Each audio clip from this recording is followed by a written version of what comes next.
Hello everyone, it's Queen Line back to you with another video. This video is an update in the Kei'Mani Latigue story. Before I begin, I would like to extend my condolences and support to the family and community at this time. According to reports, attorneys for Darnell Jones Ogletree, the father accused of unaliving his 13-year-old daughter, Kei'Mani Latigue, filed a motion in the Lucas County Common Areas Court to suppress evidence obtained during a March search of Jones Ogletree's home and car. Kei'Mani Latigue disappeared in March and then was found SA and unalived in an abandoned house in Ohio. The search warrant conducted on March 21st, 2025, authorized officers to seize a pair of girls' yellow underwear with blue lace allegedly stained with blood, a plastic mat from the rear of a red Ford Explorer, and a pair of men's muddy boots. The defense attorneys argues that the affidavit supporting the warrant failed to establish probable cause, violating both the U.S. and Ohio's constitutions.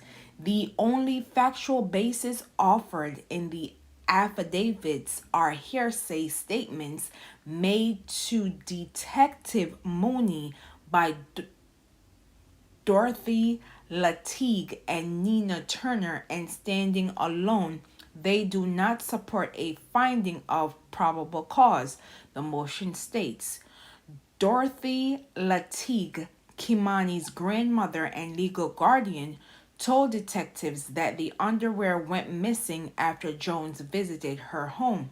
She also stated that she pointed out to the pair of underwear to Darnell Jones as concerning. After Darnell Jones Ogletree left the residence, Dorothy went to gather the underwear and they were no longer there.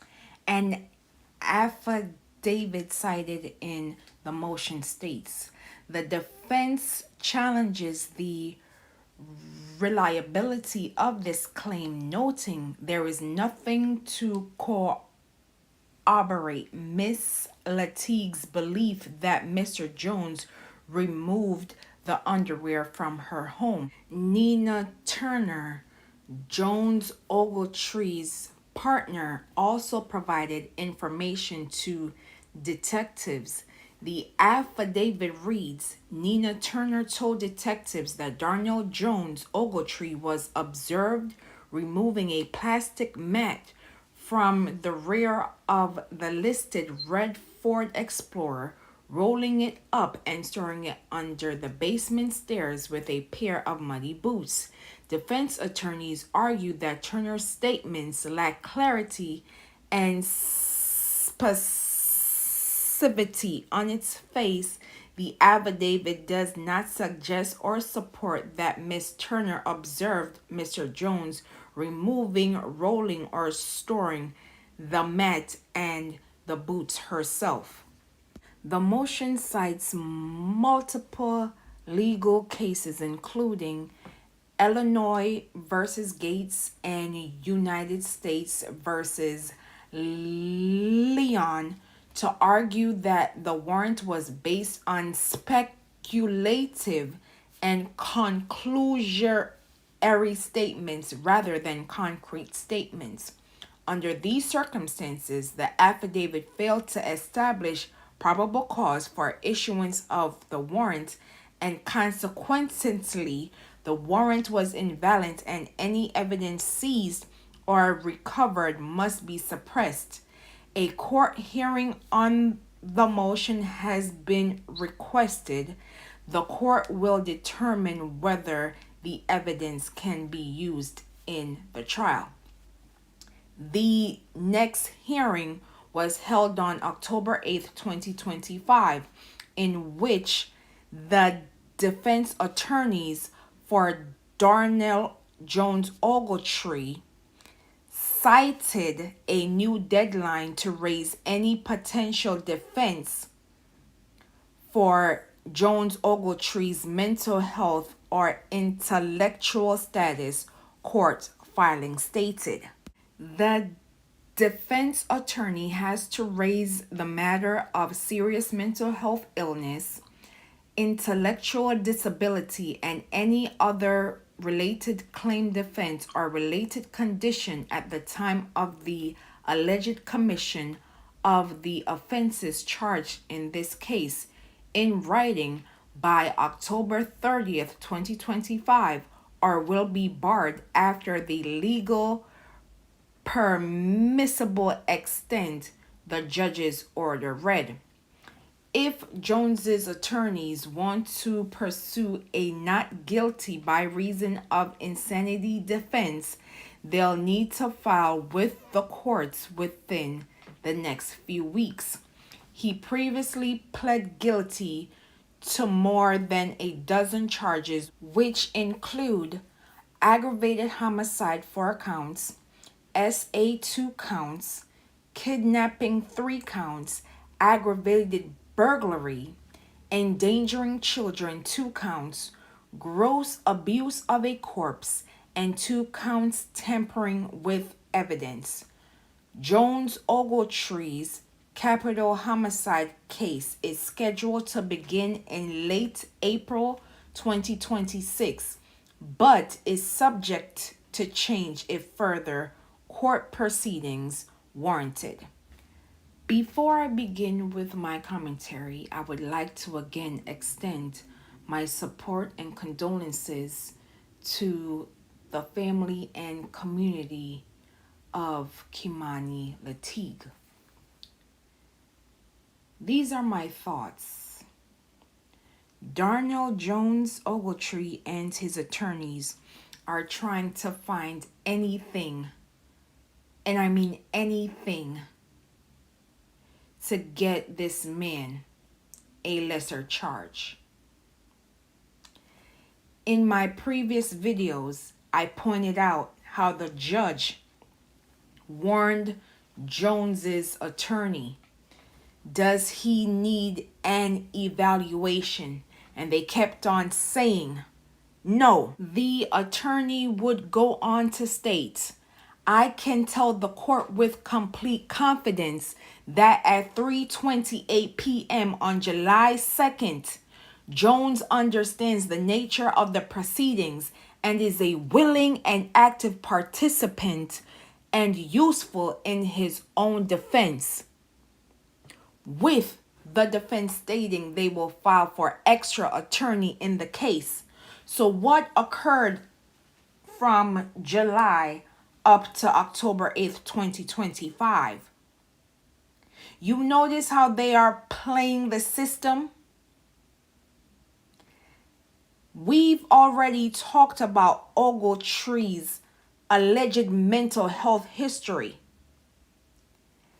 And the judge even pointed out to the defense, you guys, I think it's best that you guys should do the mental evaluation, only for them to bring it up at the very last minute prior to this case going to trial next year, April.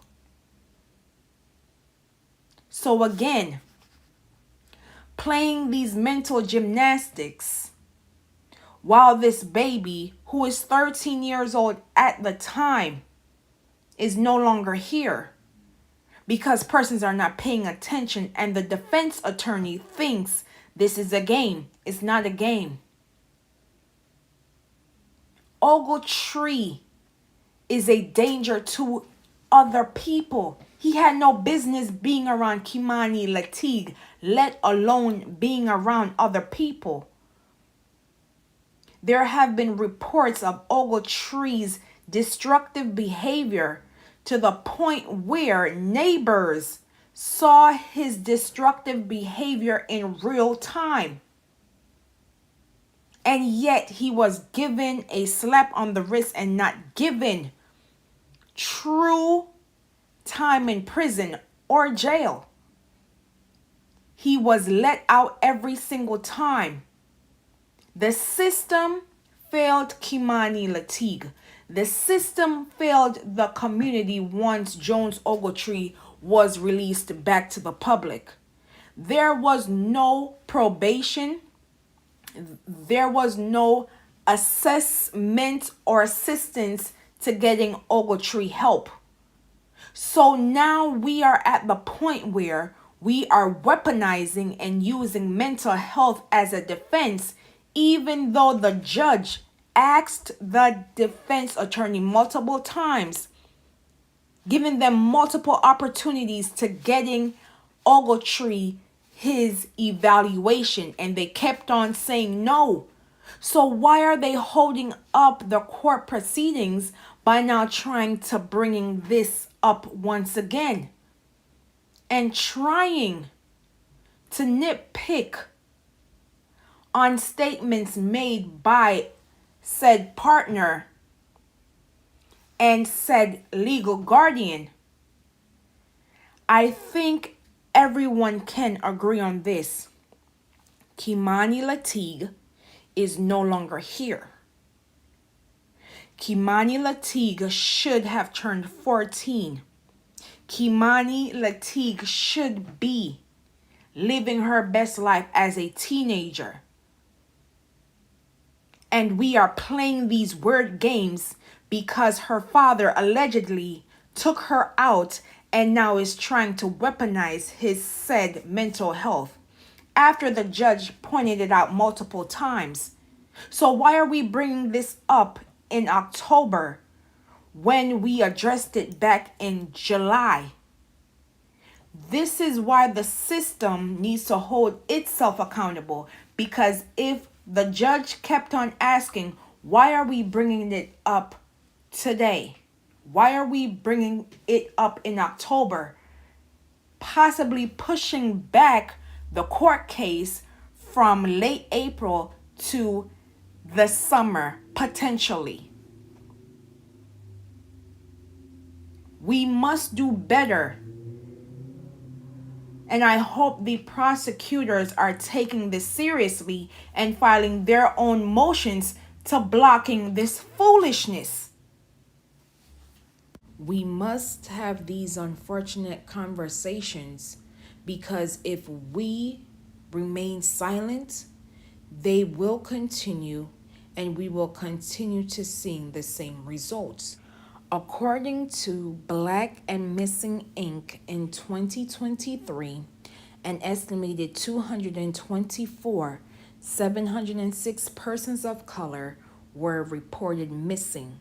Of that group, 162,755 were under the age of 18. Yet, missing minority children are grossly underreported in the news, which means it is our responsibilities when these news flashes of missing persons, regardless of age, comes across our social media feed. It is up to us as the user to be mindful of the misinformation, disinformation, aka lying, as it does affect the missing persons case, and it does affect their loved ones and community members who are waiting for their safe return home. Every second, every minute, every hour, every day, every week is critical to a missing persons case. We must get back into the habit of looking out for thy neighbor. I will leave in the comments and description below for organizations and hotlines as it pertains to missing persons cases, in addition to child mistreatment and child neglect hotlines. And as always, find our people, protect Black children, known and unknown. Say their names. Say her name. Kei'Mani Latigue. Justice for Kei'Mani Latigue. And as always, please be safe out here, and I will see you in the next video.